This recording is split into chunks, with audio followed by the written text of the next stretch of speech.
It's often this time of year that we stop and reflect, that we consider all the things that have happened over the past year, but we also start to look forward to the next year. And many people, when they do that, they start to make New Year's resolutions. Well, to be honest, I'm not one of those people. But I do tend to take time and think about how the last year went, how events have affected me, what my hopes might be for the next year ahead. As I took some time over the last few days to consider all of this, I started to think about the ways in which God might have spoken to me during the last 12 months. What have I learnt?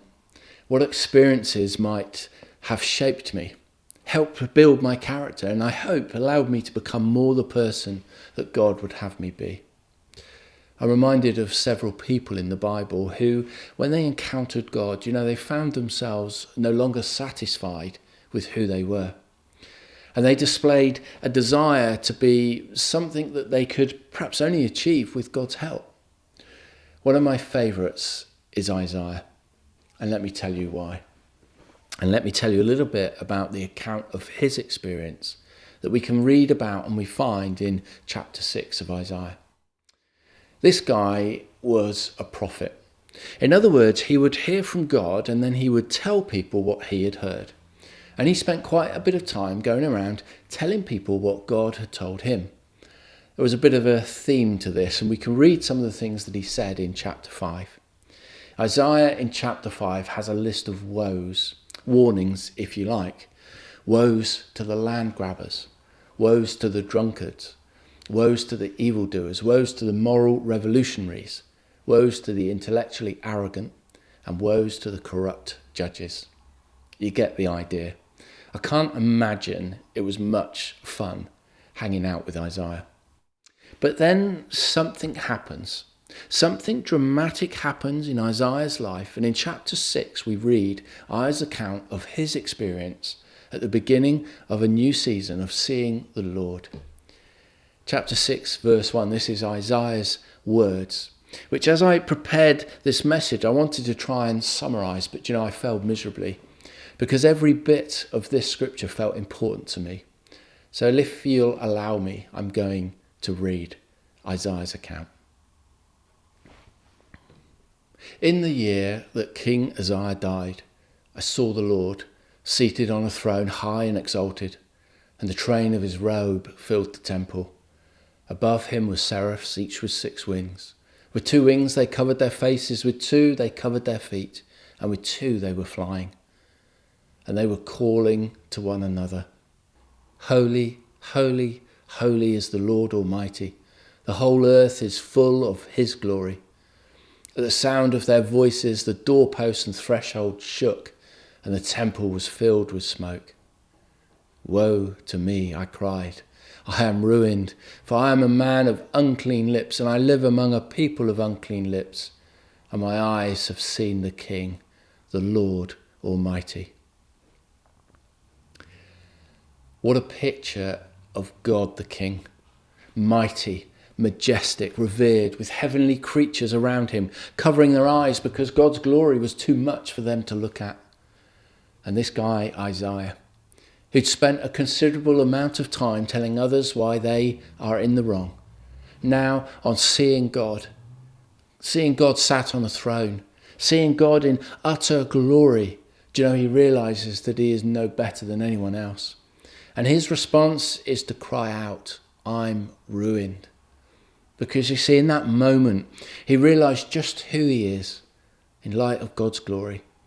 What an amazing picture. What an amazing way to start a new year, considering who we are in light of who God is. And perhaps this is something we need to do more often.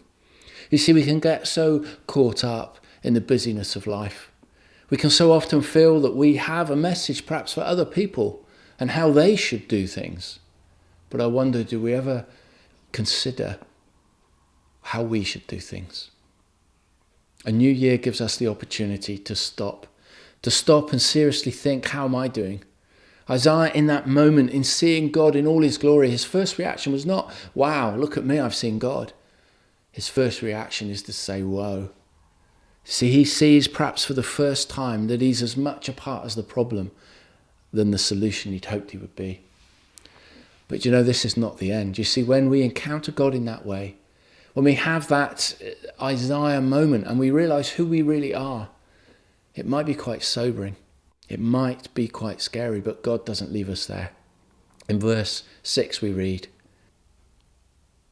"Then one of the seraphs flew to me with a live coal in his hand, which he had taken with tongs from the altar.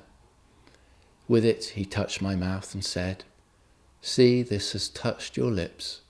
Your guilt is taken away and your sin atoned for.' Then I heard a voice of the Lord saying, 'Whom shall I send, and who will go for us?' And I said, 'Here I am, send me.'" I love this. In utter ruin, in seeing God and all his glory, realizing just how far short of this glory his life was, an angel comes, not because of anything Isaiah does, but simply because God is there. And he takes a coal and he touches his lips and he says, "Your guilt and your sin, the stuff that you've messed up, is taken away." Do you know, that for me is another wow moment. But as is often the case, there is a reason. You see, I believe every one of us can experience this for ourselves. An encounter with God that allows us to see who we really are. And yet in that same encounter comes the realization that we are completely forgiven for how messed up we've become. And then Isaiah hears a question. Perhaps it's a question we also need to hear this new year. Who shall I send? And his response, it's a response that I would like to think that I would give. Isaiah's response to that question, "Who will I send?" says this, "Send me." Isaiah realizes who he is in seeing God's glory, and he's given a moment and a new purpose. So at the start of 2024, maybe this will be the year when, just like Isaiah, we can say, "I saw the Lord." And in seeing God, we realize for ourselves a new purpose and a new reason in 2024. Have a blessed and happy new year.